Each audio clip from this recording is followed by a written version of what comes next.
relação aos anjos, por exemplo, eles são o quê? Eles não são imagem e semelhança de Deus. Nunca são chamados na Bíblia de imagem e semelhança de Deus, embora eles sejam seres morais. Eles sejam seres com capacidade, com inteligência. Livre-arbítrio? Eles, pelo que a gente... Isso a gente não tem muita informação. Mas o que tem de informação na Bíblia que eu posso te dizer é o seguinte. Quando Deus criou os anjos, ele criou num número limitado. Então existem tantos anjos hoje quanto no dia em que Deus os criou. Não existe... Anjo não procria. Não nasce. Não nasce anjo. Então, um número limitado. Então... E eles foram criados com livre-arbítrio. Uma parte dos anjos se rebelou contra Deus, liderados por Satanás, tomou uma decisão. Deus confirmou aquela decisão, não tem retorno. Não tem retorno, não tem mudança, não tem arrependimento, não tem nada. E os anjos que permaneceram leais a Deus, Deus confirmou a decisão deles naquela postura. Por isso, Miguel, Gabriel e os demais anjos nunca vão virar a casaca, nunca vão se rebelar contra Deus, nada. Então, o destino dos anjos já está fixado, não tem retorno. Mas quando Deus criou a raça humana, ele criou um casal. A raça toda estava ali naquele casal. E aí, o tratamento de Deus é diferente. O tratamento é diferente. Uma pessoa pode, um descendente de Adão nasce, vem a esse mundo, como eu e você, nós... fazemos o que não presta, fazemos o que não deve, e em vez de Deus dizer, então isso aí, é isso que você vai ser o resto da vida, ele nos dá a oportunidade em Cristo Jesus de arrependimento, mudança de vida e ser uma nova criatura. Então, é diferente o tratamento de Deus para com os anjos e para com a raça humana. Há perdão, há redenção. Cristo veio salvar os descendentes de Adão e Eva, ele não veio para salvar os anjos. Então... soberania existe, de Deus. Mas não existe, então, um plano de salvação para os anjos caídos? Não. Mesmo que Lúcifer se arrependesse... Ele não vai se arrepender. Não, eu tô falando uma coisa absurda. Mas não existe a menor possibilidade de se arrepender? Não. Por causa da soberania ou por causa da essência dele?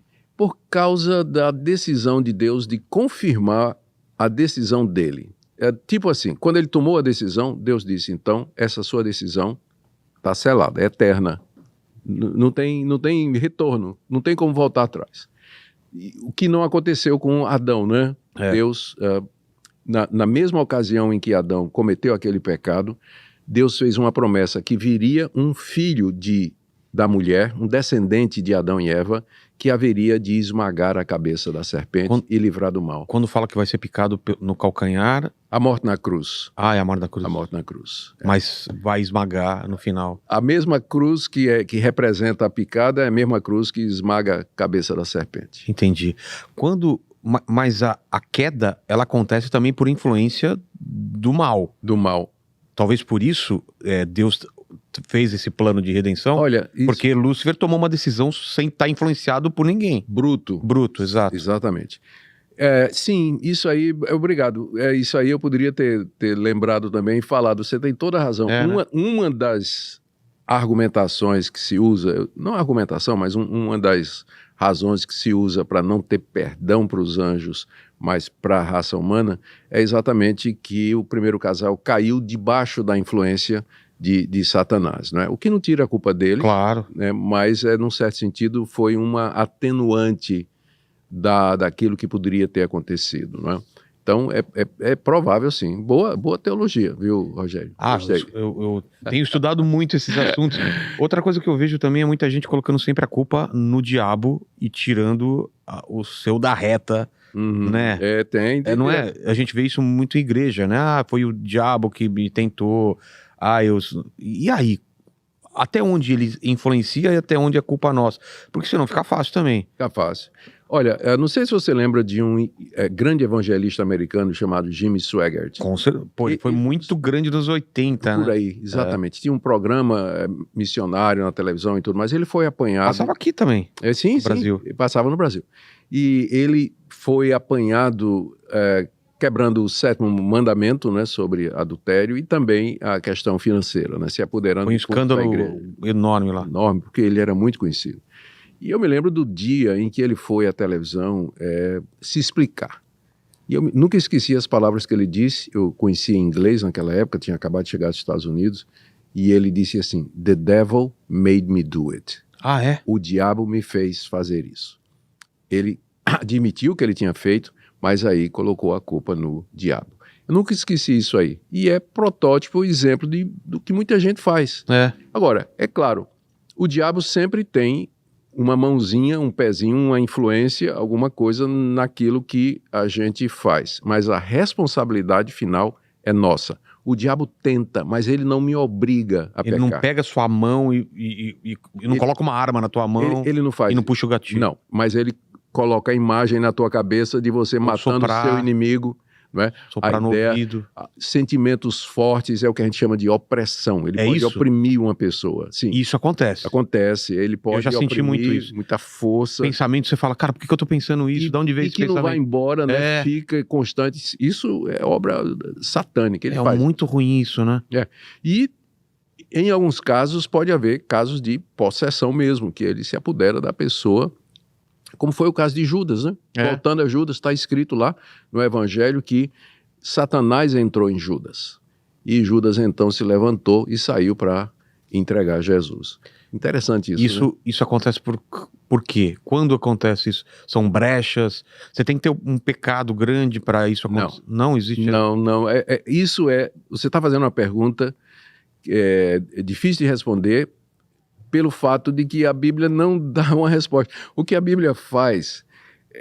nós temos muita pergunta que a Bíblia não responde, a verdade é essa, né? Porque ela não é exaustiva, ela é suficiente para a gente conhecer a Deus e como agradar a Deus, mas ela não dá a resposta para todas as indagações que nós temos. E essa é uma pergunta que você não tem resposta. Por quê?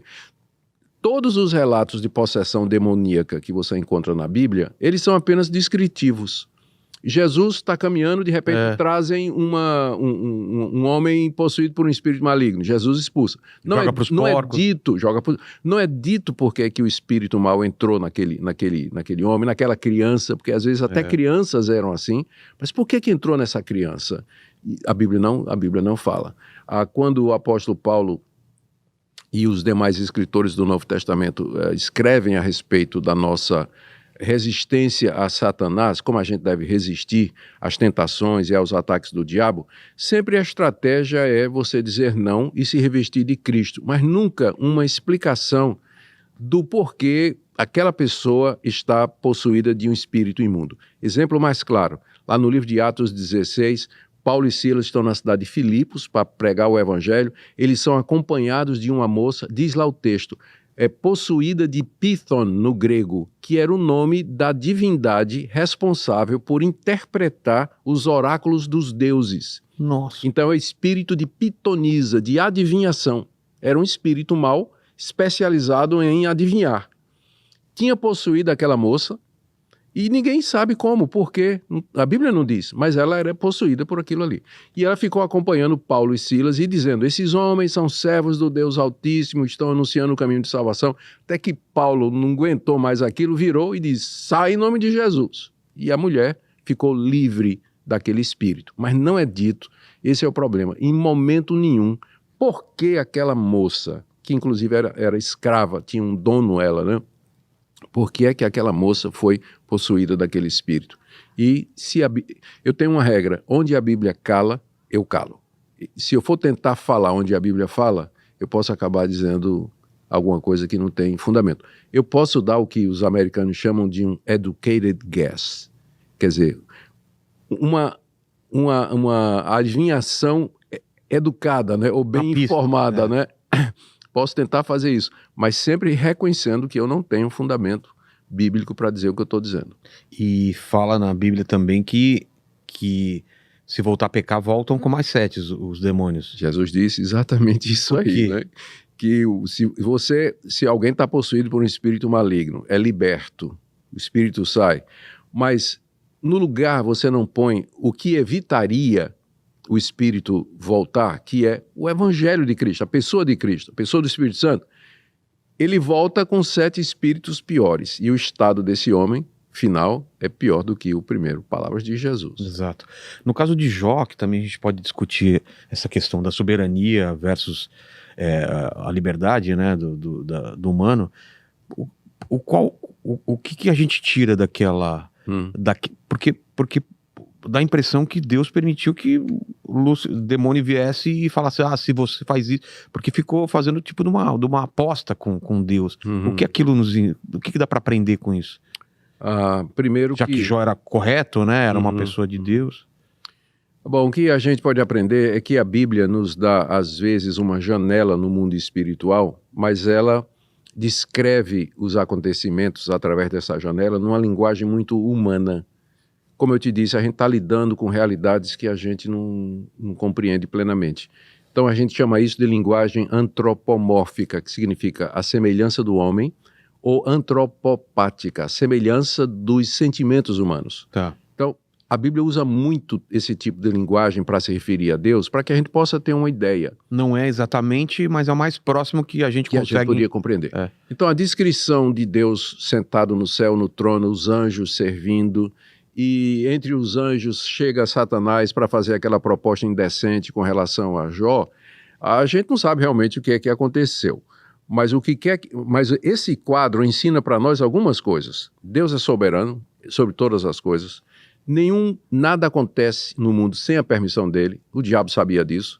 Tanto é que Satanás foi lá pedir permissão. O diabo é o diabo de Deus, nas palavras de Lutero, acredita? O diabo é o diabo de Deus, ou seja, ele só faz e só vai até onde Deus permite. É um pitbull numa corrente, né? E Deus estica aquela corrente, libera aquela corrente de acordo com os planos dele. O diabo sabe disso, por isso ele foi pedir a liberação, né, para tentar Jó. Só existe, o diabo sabe disso, ele sabe que não pode agir sozinho, só existe um Deus, eu não sou esse Deus, você não é, o diabo não é.